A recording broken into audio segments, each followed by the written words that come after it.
Hello and good morning everyone. आज की इस लेक्चर में हम बेसिक क्वांटम मैकेनिक्स को ही कंटिन्यू रखेंगे और आज का हमारा जो टॉपिक है वो डिराक नोटेशन के ऊपर रहने वाला है। और ये जो टॉपिक है वो बेसिक नॉलेज के लिए बहुत ज़्यादा ज़रूरी है, क्योंकि जब तक आप क्वांटम मैकेनिक्स पढ़ेंगे डिराक नोटेशन और इसकी जो प्रॉपर्टी है उन सब का यूज होगा। ठीक है, तो स्टार्ट करते हैं। तो सबसे पहले हम यहाँ पे बात करेंगे इसके बेसिक इंट्रोडक्शन में, और बेसिक इंट्रोडक्शन में भी हम बात करेंगे थोड़ा सा वेक्टर के ऊपर और क्वांटम स्टेट के ऊपर। ठीक है, तो जब भी हम वेक्टर को रिप्रेजेंट करते हैं तो वेक्टर को रिप्रेजेंट करने के लिए अपने को एक नोटेशन चाहिए होती है। जैसे कोई भी वेक्टर है उसको मैं कैसे रिप्रेजेंट करता हूं, ए के ऊपर मैंने एरो लगा दिया, इस टाइप से यार वेक्टर को रिप्रेजेंट करते हैं। या फिर मैंने बी के ऊपर एरो लगा दी, कोई भी नोटेशन देके उसके ऊपर हम एरो लगा के वेक्टर को उस टाइप से हम रिप्रेजेंट कर सकते हैं। ठीक है, अब अपने पास जो क्वांटम स्टेट है, क्वांटम स्टेट भी क्या है, एक लीनियर वेक्टर स्पेस है, एक लीनियर वेक्टर है। ठीक है, अब इस लीनियर वेक्टर को रिप्रेजेंट करने के लिए भी अपने को एक नोटेशन की रिक्वायरमेंट थी, और वो नोटेशन दी बाद में फिर डिराक साहब ने, जिसको हम डिराक नोटेशन के नाम से जानते हैं। ठीक है, तो बेसिकली डिराक साहब ने दो नोटेशन दी, एक कैट नोटेशन और दूसरी ब्रा नोटेशन। अगर इस टाइप से कोई नोटेशन है, ठीक है, तो उसको हम बोलेंगे कैट वेक्टर या कैट नोटेशन, और इस टाइप से अगर कोई नोटेशन है तो उसको हम बोलेंगे ब्रा वेक्टर। ठीक है, अब इससे पहले जब हमने क्वांटम स्टेट के बारे में पढ़ा था तो वहां पे एक छोटा सा पॉइंट अपने से रहता था, और वो पॉइंट क्या था कि अपने पास ये जो क्वांटम स्टेट है, क्वांटम स्टेट वेव फंक्शन की फॉर्म में भी हो सकती है, क्वांटम स्टेट क्वांटम नंबर की फॉर्म में भी हो सकती है, क्वांटम स्टेट मैट्रिक्स की फॉर्म में भी हो सकती है, वो कॉलम मैट्रिक्स की फॉर्म में भी हो सकती है, वो रो मैट्रिक्स की फॉर्म में भी हो सकती है। ठीक है, तो ये वाला पॉइंट वहां पे रहता था। ठीक है, तो दो नोटेशन कौन सी है अपने पास, एक तो कैट नोटेशन है, दूसरी ब्रा नोटेशन है। अब अगर इन दोनों की अगर मैं मल्टीप्लाई करवा दूं तो उसको हम क्या बोलेंगे, स्केलर प्रोडक्ट बोलेंगे, स्केलर प्रोडक्ट। ठीक है, इसको हम क्या बोलेंगे, स्केलर प्रोडक्ट। इस टाइप से यहाँ पे कोई भी वेव फंक्शन अपने को मिल सकता है। और बीएससी में ये वाली जो टर्म है वो अपने बीएससी में पढ़ी हुई है, बीएससी में हम इसको इस टाइप से पढ़ते थे। तो आई होप आपको पता लग गया होगा कि डिराक नोटेशन क्या होती है। यहाँ पे हमने लिख रखा है quantum state represented by Dirac notation, उसके बाद कैट वेक्टर बता रखा है, ब्रा वेक्टर बता रखा है, स्केलर प्रोडक्ट बता रखा है, स्केलर प्रोडक्ट को बीएससी में कैसे लिखते थे वो बता रखा है। ठीक है, अब उसके बाद बात करते हैं इसकी बेसिक प्रॉपर्टी के ऊपर, और बेसिक प्रॉपर्टी क्या क्या है इसकी। अपने पास ये जो कैट वेक्टर है, कैट वेक्टर को हम कॉलम वेक्टर से भी रिप्रेजेंट करेंगे। ठीक है, कॉलम वेक्टर बोले तो अपने पास ये वाला जो वेक्टर है इसको हम क्या बोलेंगे, कॉलम वेक्टर या कॉलम मैट्रिक्स भी बोल सकते हैं। उसके बाद जो बड़ा वेक्टर है इसको हम रो वेक्टर से भी रिप्रेजेंट करके लिख सकते हैं। अब एक इंपॉर्टेंट पॉइंट और ये कि अगर मेरे पास कोई कैट नोटेशन है तो इसके कोरस्पॉन्डिंग मेरे को कोई ना कोई ब्रा नोटेशन डेफिनेटली मिलेगी। अगर मेरे पास कोई ब्रा नोटेशन है तो उसके कोरस्पॉन्डिंग मेरे को कोई ना कोई कैट नोटेशन डेफिनेटली मिलेगी। ठीक है, तो यहाँ पे हमने लिख रखा है there is exist a bra vector corresponding to every ket vector. जितने भी कैट वेक्टर होंगे उनके कोरस्पॉन्डिंग कोई ना कोई ब्रा वेक्टर जरूर होगी। ठीक है, अब जैसे मेरे पास ये एक कैट नोटेशन है, ठीक है, और इस कैट नोटेशन का मैंने यहाँ पे कर दिया डैगर। ये वाला जो साइन है, ये साइन किसका है, डैगर का साइन है। डैगर का मतलब क्या होता है, कंजुगेट ऑफ ट्रांसपोज या फिर ट्रांसपोज ऑफ कंजुगेट को हम क्या बोलते हैं, डैगर बोलते हैं। ठीक है, तो अब अगर मैं इसका डैगर करूंगा तो ये अपने को क्या दे देगा, अगर मैं कैट नोटेशन का डैगर करता हूं तो कैट नोटेशन अपने को क्या देगी, ये मेरे पास कैट नोटेशन है। ठीक है, और इस कैट नोटेशन का मैंने डैगर कर दिया तो ये अपने को देगी ब्रा नोटेशन इस टाइप से। ठीक है, ये अपने को ब्रा नोटेशन दे देगी, तो ये अपने को क्या देगा, यहाँ पे इस टाइप से ब्रा नोटेशन ये अपने को दे देगा। उसके बाद इसका एक और एग्जांपल देख लेते हैं। जैसे मान लिया मेरे पास ये कोई एक साई है, ठीक है, और इसकी वैल्यू क्या है अपने पास, साई की वैल्यू मैंने मान ली अल्फा, ये बीटा, ये अपने पास गामा।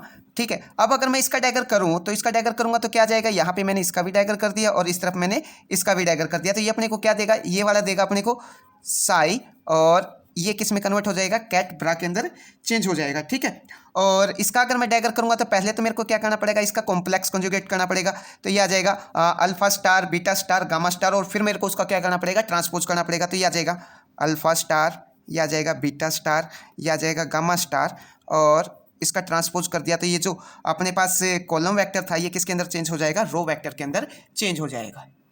या फिर हम इसके कुछ और एग्जांपल भी लेके चल सकते हैं। जैसे अपने पास और एग्जांपल क्या है, जैसे मेरे पास ये कोई एक वेव फंक्शन है, मैंने बोल दिया ये मेरे पास एक वेव फंक्शन है ए की पावर आयटा के एक्स। ठीक है, और ये किस में है, कैट नोटेशन के अंदर है। अगर मैं अब इसको ब्रा के अंदर लिखूंगा तो ब्रा नोटेशन में क्या हो जाएगा, ब्रा नोटेशन के अंदर हो जाएगा ये ए की पावर माइनस आयटा के एक्स। अब यहाँ पे ये जो माइनस साइन है ये अपने को फिजिकली रिप्रेजेंट करके बताता है कि जो वेव है वो नेगेटिव डायरेक्शन में जा रही है। ठीक है, वो नेगेटिव एक्स डायरेक्शन के अंदर जा रही है, और यहाँ पे ये जो पॉजिटिव साइन है, पॉजिटिव साइन अपने को बताता है कि जो वेव है वो प्लस डायरेक्शन के अंदर जा रही है। और साथ ही एक बात और, जो वेव फंक्शन है, वेव फंक्शन का ट्रांसपोज तो होगा,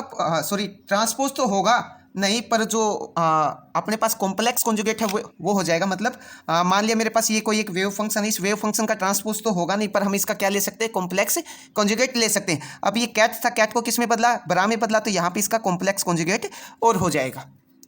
और साथ में जो आयटा का साइन है वो आयटा का साइन भी चेंज हो जाएगा। साइन फिजिकली क्या रिप्रेजेंट करता है, डायरेक्शन रिप्रेजेंट करता है, वेव की डायरेक्शन क्या है या वेव फंक्शन की डायरेक्शन क्या है। ठीक है, उसके बाद एक सेकेंड, हाँ सॉरी डिस्टर्बेंस के लिए। अब अगली प्रॉपर्टी ये है मेरे पास, अगर ये ए है, ये मेरे पास कोई एक वेव फंक्शन है और उस कंप्लीट का मैंने क्या कर रखा है, डैगर कर रखा है। तो डैगर करने के बाद ये अपने को क्या देगा, ये जो ए है इस ए का तो क्या हो जाएगा, कॉन्जुगेट हो जाएगा। और ये जो साई है कैट नोटेशन के अंदर, ये किस में चेंज हो जाएगा, ब्रा नोटेशन के अंदर चेंज हो जाएगा। ठीक है, अब हमने यहाँ पे दो लीनियर कॉम्बिनेशन में लिख रखे, दो वेव फंक्शन को हमने लीनियर कॉम्बिनेशन में लिख रखा और कंप्लीट का क्या कर दिया, डैगर कर दिया। तो अब इसको कैसे लिखेंगे, इसको लिखेंगे हम तो पहले हम इसको क्या लिख सकते हैं, इसका इंडिविजुअल डैगर कर सकते हैं। इसका डैगर अलग से कर दे, इसका डैगर अलग से करते, तो इसका डैगर करेंगे तो ये कैट नोटेशन किस में चेंज होगी, ब्रा में, और ए का क्या हो जाएगा, कॉम्प्लेक्स कॉन्जुगेट हो जाएगा। तो मैंने लिखा A1 स्टार, और जो साई 1 है इसका क्या हो जाएगा, कॉम्प्लेक्स कॉन्जुगेट, सॉरी ये ब्रा के अंदर चेंज हो जाएगा। तो ये साई और इसके हमने ब्रा नोटेशन में चेंज कर दिया, प्लस जो A2 है इसका कॉम्प्लेक्स कॉन्जुगेट कर दिया, और जो साई 2 है ये कैट नोटेशन से ब्रा नोटेशन के अंदर चेंज हो जाएगा कुछ इस टाइप से। ठीक है, उसके बाद जो इसकी अगली प्रॉपर्टी आती है, अगली प्रॉपर्टी है अपने पास ऑर्थोनॉर्मल कंडीशन। अब जो ऑर्थोनॉर्मल कंडीशन है ये दो वर्ड से मिलके बना है, एक तो ऑर्थोगोनल और दूसरा क्या है अपने पास, ऑर्थोनॉर्मल। हम दोनों का मतलब देखेंगे, ऑर्थोगोनल का मतलब क्या होता है, ऑर्थोनॉर्मल का मतलब क्या होता है। ठीक है, तो हमने यहाँ पे क्या लिया, अपने पास एक साई आई है, ये कैट नोटेशन में है, दूसरा साई जे को हमने कैट नोटेशन में मान लिया, और साई आई को हमने किस में मान लिया, ब्रा नोटेशन में मान लिया। दोनों का हमने क्या किया, स्केलर प्रोडक्ट किया। स्केलर प्रोडक्ट करेंगे तो क्या मिल जाएगा अपने को, ये मिल जाएगा। अब अगर इन दोनों का स्केलर प्रोडक्ट करने के बाद अपने को क्या मिलता है, डेल आई जे। ये डेल जो कैनोनिकल डेल्टा होता है, ये वो वाला डेल्टा है, कैनोनिकल डेल्टा, इसको इस टाइप से डिनोट करते हैं हम। अब ये जो डेल आई जे है, डेल आई जे की वैल्यू क्या होगी, अगर आई बराबर मेरे पास जे है, आई जे के इक्वल है, तो क्या हो जाएगा, अपने को 1 मिलेगा। अगर आई जे के इक्वल है, यहाँ पे ये वाला आई और ये वाला जे इक्वल है, तो अपने को 1 मिलेगा। अगर ये दोनों इक्वल नहीं है तो अपने को कितना मिलेगा, 0 मिलेगा। और जब ये अपने को 1 देगा तो उसको हम क्या बोलेंगे, नॉर्मलाइजेशन कंडीशन बोलेंगे। और जब ये अपने को 0 देगा, मतलब जब आई जे के इक्वल नहीं है तो ये अपने को 0 देगा, और जब ये 0 देगा तो उसको हम क्या बोलेंगे, ऑर्थोगोनल कंडीशन बोलेंगे। तो नेक्स्ट स्टेप में हमने यही बता रखा है। एक सेकेंड, हाँ सॉरी डिस्टर्बेंस के लिए, फ़ोन एक बार फिर से हिल गया था। तो कहाँ थे हम, अगर आई जे के इक्वल आएगा तो ये अपने को 1 देगा, और जब ये 1 देगा तो उसको हम क्या बोलेंगे, नॉर्मलाइजेशन कंडीशन बोलेंगे।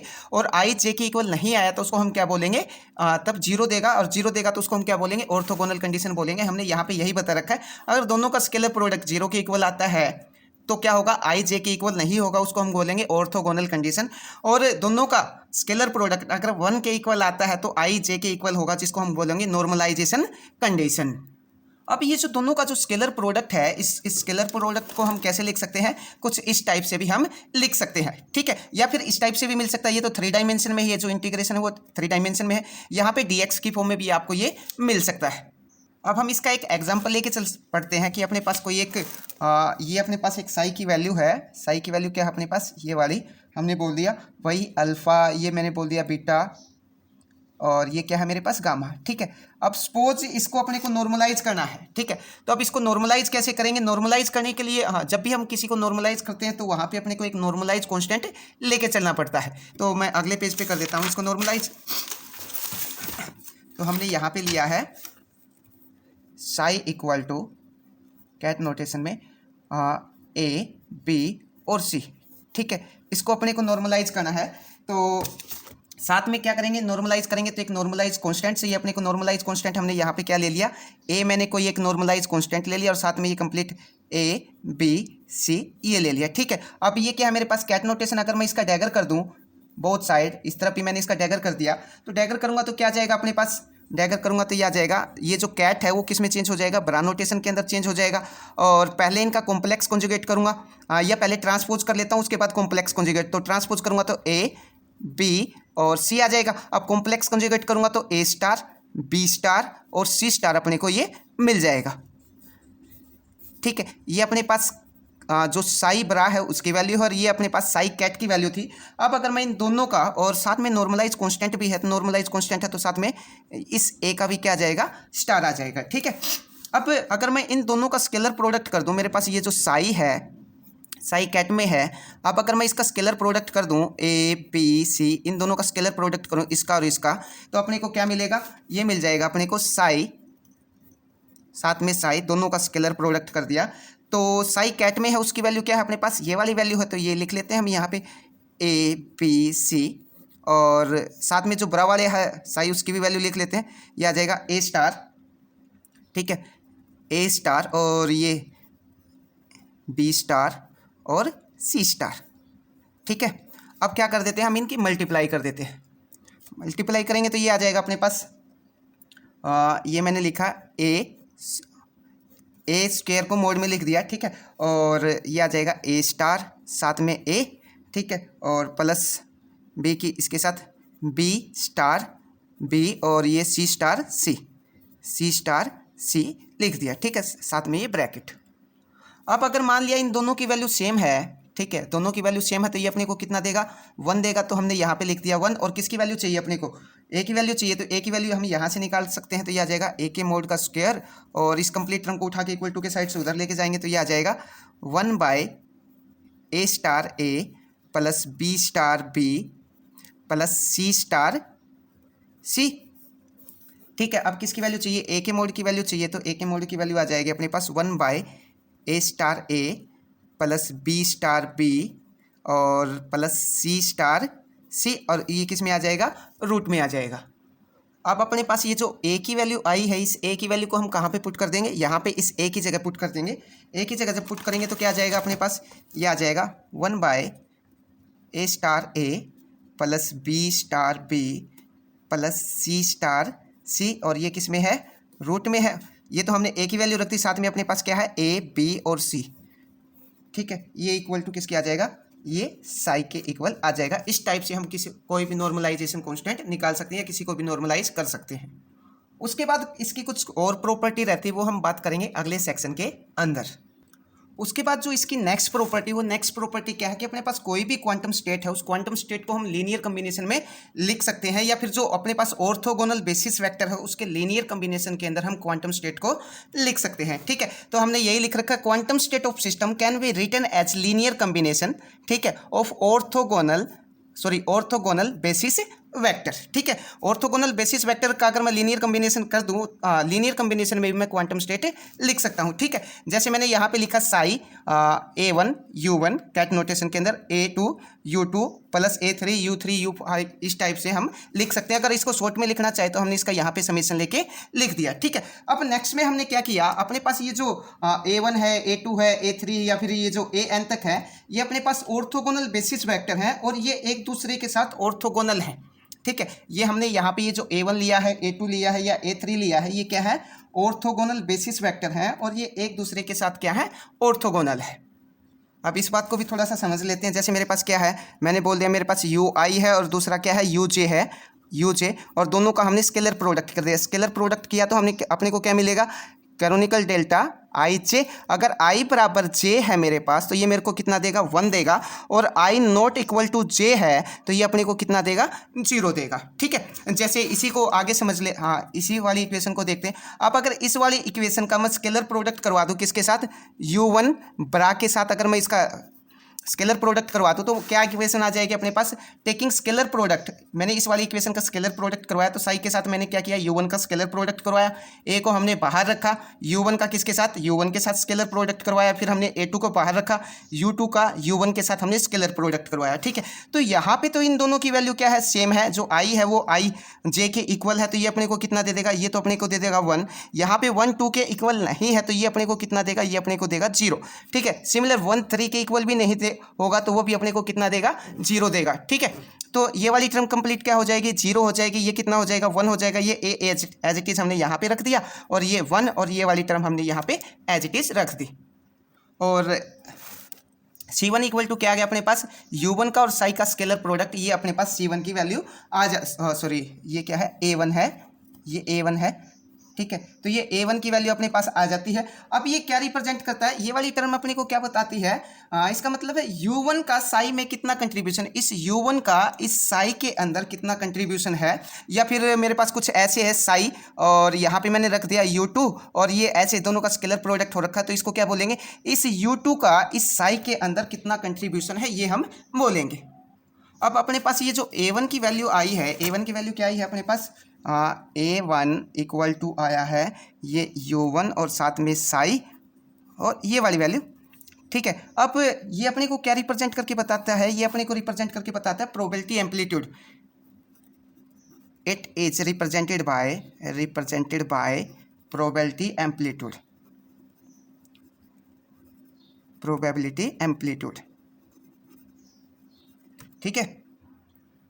अब अगर मैं इसका मोड स्क्वायर कर दूं, ठीक है, मेरे पास ये जो प्रोबेबिलिटी एम्पलीट्यूड आया है, अगर मैं इस प्रोबेबिलिटी एम्पलीट्यूड का मोड स्क्वायर कर दूं, कैसे, U1 साई, ठीक है, मैंने इसका कर दिया मोड स्क्वायर, ठीक है। जैसे ही मैं इसका मोड स्क्वायर करूंगा तो मोड स्क्वायर करते ही ये किसको रिप्रेजेंट करने लग जाएगा, प्रोबेबिलिटी को रिप्रेजेंट करने लग जाएगा, और इसको मैंने क्या बोल दिया, P1 बोल दिया। अब ये किस चीज़ की प्रोबेबिलिटी को रिप्रेजेंट करता है, ये रिप्रेजेंट करता है कि अपने पास ये जो साई है, इस साई के U1 में पाए जाने की जो प्रोबेबिलिटी है उसको रिप्रेजेंट करेगा अभी ये, ठीक है। अब अगर मेरे पास कहीं पे U2 और साई है, तो इस साई सिस्टम की इस साई की इस U2 के अंदर पाए जाने की जो प्रोबेबिलिटी है उसको कौन रिप्रेजेंट करेगा, P2 रिप्रेजेंट कर देगा। अब अगर मैं ऑल ओवर प्रोबेबिलिटी को जोड़ दूं तो कितना आएगा, मेरे पास कितना मिलेगा, 1 मिल जाएगा। तो ये अपने पास जो P1 है, P1 को हम कैसे लिख सकते हैं, P1 को हम लिख सकते हैं कि P1 अपने पास क्या है, P1 है अपने पास जो अपने पास A1 है, अगर मैं इसके मोड का स्क्वायर कर दूं तो क्या मिल जाएगा, अपने को P1 मिल जाएगा। सिमिलर अगर मेरे पास कहीं A2 होता, अगर मैं उसके मोड का स्क्वायर कर देता तो मेरे को क्या मिल जाता, P2 मिल जाता। और P2 की वैल्यू क्या हो जाएगी, अपने पास P2 की वैल्यू हो जाएगी, ये आ जाएगा U2 साई, और दोनों का हमने स्केलर प्रोडक्ट करवा रखा है, इन दोनों के मोड का स्क्वायर कर दिया, ठीक है। तो ये अपने को P2 की प्रोबेबिलिटी मिल जाएगी। अब ये वाली टर्म क्या रिप्रेजेंट करती है, probability of finding system in U2 state के अंदर इस साई के पाए जाने की जो प्रोबेबिलिटी है उसको हमने किससे रिप्रेजेंट कर दिया, P2 से रिप्रेजेंट कर दिया। अब अगर मैं सिमिलर n तक लिखूं, n तक भी लिख सकते हैं हम, Pn इक्वल टू ये आ जाएगा UN, ये साई और ये दोनों के मोड का स्क्वायर कर दिया, तो ये अपने पास किसकी वैल्यू आ जाएगी, Pn की वैल्यू आ जाएगी। मीन्स इस UN स्टेट में साई के मिलने की प्रोबेबिलिटी जो होगी उसको हमने किससे रिप्रेजेंट कर दिया, Pn से रिप्रेजेंट कर दिया। उसके बाद इसकी अपने पास एक प्रॉपर्टी और आती है जिसको हम क्या बोलते हैं, कंप्लीटनेस रिलेशन भी बोलते हैं, उसके बारे में हम पढ़ेंगे अगले सेक्शन के अंदर। तो ये वाली प्रॉपर्टी क्या है अपने पास, कंप्लीटनेस रिलेशन वाली, ये वाला रिजल्ट हमने लास्ट टाइम निकाला था, ठीक है, ये निकाल रखा है यहाँ पे, ये वाला, ठीक है, इस रिजल्ट को हमने लिया है और ये रिजल्ट हमने यहाँ पे लिख लिया, ठीक है। अब मैं क्या करता हूँ, बोथ साइड डैगर कर देता हूँ, इसका बोथ साइड अगर डैगर करूँगा तो मैं अपने को ये वाली इक्वेशन मिल जाएगी, ठीक है। अब जो कैट नोटेशन है वो किस में चेंज हो जाएगी, डैगर करने के बाद ब्रा नोटेशन के अंदर चेंज हो जाएगी, ठीक है। और जो UI कैट में है ये U किस में चेंज हो जाएगा, ब्रा में चेंज हो जाएगा, साथ में इंडेक्स हमने चेंज कर दिया, ठीक है। और ये जो AI है इसके ऊपर क्या आ जाएगा, कॉम्प्लेक्स कॉन्जुगेट आ जाएगा, तो यहाँ पे हमने कॉम्प्लेक्स कॉन्जुगेट लगा दिया। अब ये वाली जो इक्वेशन है इसको हमने बोल दिया इक्वेशन नंबर स्टार, और कौन सी वाली इक्वेशन, ये वाली, ठीक है, इसको डबल स्टार बोल दिया। दोनों का क्या कर देते हैं, स्केलर प्रोडक्ट कर देते हैं, दोनों का स्केलर प्रोडक्ट करेंगे तो क्या आ जाएगा, दोनों साई का scalar product summation j equal to 1 to n, और ये वाली इक्वेशन यहाँ पे रख दी, ये वाली साई की वैल्यू यहाँ पे रखी, और ये वाली जो वैल्यू है वो हमने यहाँ पे रख दी, ठीक है। अब दोनों समेशन को हमने क्या कर लिया, बाहर निकाल लिया नेक्स्ट स्टेप में, एक सेकेंड, हाँ, i equal to 1 to n, और सेकंड समेशन में i इक्वल टू j, मतलब ये यहाँ पे i इंडेक्स ले रखा है, यहाँ पे j इंडेक्स ले रखा है। अब अगर i j के इक्वल है तो हमने यहाँ पे i j के इक्वल मान लिया, तो क्या आ जाएगा, ये एज इट इज, ठीक है, ये भी जो आगे स्केलर वैल्यू है ये भी हमने एज इट इज रख दी, UJ और UI दोनों का हमने यहाँ पे स्केलर प्रोडक्ट करवा के यहाँ रख दिया। अब अगर अपने पास, हाँ, ये दोनों क्या है, JJ है, दोनों वैल्यू इक्वल है, अगर दोनों वैल्यू इक्वल है तो हमने पीछे क्या देखा था, I अगर J के इक्वल है तो कितना मिलेगा, अपने को 1 मिलेगा, तो ये वाली टर्म कितना दे देगी, अपने को 1 दे देगी, ठीक है। अब समेशन तो यहाँ पे एज इट इज, आप दोनों का स्केलर प्रोडक्ट करूँगा, दोनों की वैल्यू क्या है, सेम है, तो ये कितना दे देगा, 1 दे देगा अपने को। ये समेशन एज इट इज, ये वाला समेशन एज इट इज, ये वाली AJ star as it is, और ये AI एज इट इज, ठीक है। अब क्या है, ये जो आई है वो अपने पास किसके इक्वल है, जे के इक्वल है। अगर आई जे के इक्वल है तो इसको हम कैसे लिख सकते हैं, एक सेकेंड। अब अगर आई जे के इक्वल है तो हम इसको लिख सकते हैं समेशन आई, और ये आ जाएगा सी आई इसके मोड का स्क्वायर, और ये इक्वल टू किसके आ जाएगा, 1 के आ जाएगा। इसी को हम क्या बोलते हैं, कंप्लीटनेस रिलेशन बोलते हैं। अब इसको थोड़ा सा समझ लेते हैं, फिजिकली समझ लेते हैं। मान लिया मेरे पास ये क्लासरूम है और इस क्लासरूम के अंदर 80 स्टूडेंट है, ठीक है। अब अगर इस क्लासरूम के अंदर 80 स्टूडेंट है और किसी बच्चे का जो फ़ोन है वो गुम हो जाए, ठीक है, तो अब 80 स्टूडेंट है टोटल, प्रत्येक स्टूडेंट के पास फ़ोन मिलने की कुछ ना कुछ पॉसिबिलिटी होगी, कुछ ना कुछ प्रोबेबिलिटी होगी, ठीक है। अब मैं फर्स्ट स्टूडेंट के पास कुछ ना कुछ प्रोबेबिलिटी होगी, मैंने उसको बोल दिया A1 U1 बोल दिया। सेकंड स्टूडेंट के पास जो फ़ोन होगा उसके पास भी कुछ ना कुछ प्रोबेबिलिटी होगी, वो बोल दिया मैंने A2, और U2 बोल दिया, A3 U3, ऐसे करके सबको मैंने क्या कर दिया, ऐड कर दिया। तो 80 स्टूडेंट की क्लास में किसी ना किसी स्टूडेंट के पास तो फ़ोन मिलेगा ही मिलेगा। मतलब अगर मैं टोटल प्रोबेबिलिटी को ऐड कर दूं, उन 80 स्टूडेंट के पास फ़ोन मिलने की जो प्रोबेबिलिटी है, अगर मैं टोटल को ऐड कर दूं तो फ़ोन कहाँ, एक ना एक स्टूडेंट के पास तो वो फ़ोन मिलेगा ही मिलेगा, ठीक है। मतलब probability of finding phone in classroom वो कितना है, एक ना एक स्टूडेंट के पास तो वो डेफिनेटली मिलेगा ही मिलेगा, ठीक है। अब प्रोबेबिलिटी से रिलेटेड क्वांटम मैकेनिक्स में एक बहुत अच्छा एक्सपेरिमेंट किया था जिसको हम श्रोडिंगर कैट एक्सपेरिमेंट बोलते हैं, ठीक है।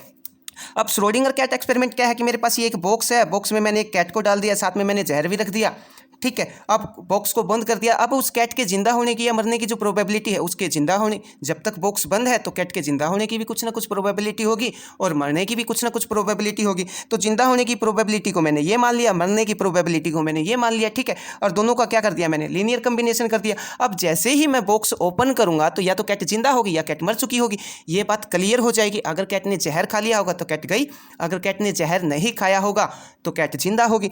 मतलब जैसे ही बॉक्स ओपन होगा तो अपने को ये बात कंफर्म हो जाएगी कैट जिंदा है या फिर मरी हुई है, ठीक है। तो अपने पास टोटल कितनी प्रोबेबिलिटी मिलेगी, 1 मिलेगी। जब तक सिक्का हवा में है या तो हेड आएगा या टेल आएगा, पर जैसे ही सिक्का नीचे आता है तो कितना मिलेगा अपने को, 1 ही मिलेगा, या तो हेड मिलेगा या फिर टेल मिलेगा, ठीक है। तो ये है फिजिकली जिसको हम कंप्लीटनेस रिलेशन बोलते हैं, जो टोटल प्रोबेबिलिटी को बताता है। टोटल प्रोबेबिलिटी कितना रहेगी अपने पास, 1 रहेगी। तो हम यहाँ पे क्या बोल सकते हैं, जो फर्स्ट के पास मिलने की जो प्रोबेबिलिटी उसको हमने C1 स्क्वायर बोल दिया, सेकंड के पास क्या बोल दिया, C2 स्क्वायर बोल दिया, C3 स्क्वायर बोल दिया, या फिर सॉरी A1 का यूज कर रखा, तो एक सेकंड, हाँ यहाँ पे A आएगा। C नोटेशन तो हमने यूज की ही नहीं, A थी, तो यहाँ पे AI आ जाएगा, ठीक है। तो A1 के मोड का स्क्वायर, A2 के मोड का स्क्वायर, A3 के मोड का स्क्वायर, सो टोटल को अगर मैं ऐड कर दूंगा AN के मोड के स्क्वायर तक, तो ये अपने को कितना देगा, कंप्लीटनेस रिलेशन ये अपने को 1 दे देगा, ठीक है। सिमिलर अगर प्रोबेबिलिटी की फॉर्म में लिखना चाहूँ तो कैसे आ जाएगा, P1 + P2 + P3 P4 so on Pn, ये अपने को कितना दे देगा, 1 दे देगा, ठीक है। तो आई होप आपको जो कंप्लीटनेस रिलेशन है वो फिजिकली समझ में आ गया होगा। तो ये था अपने पास जो डिराक नोटेशन है और साथ में जो डिराक नोटेशन की जो प्रॉपर्टी है उसका टॉपिक। आई होप आपको ये टॉपिक समझ आया होगा। अगर इसमें से कोई भी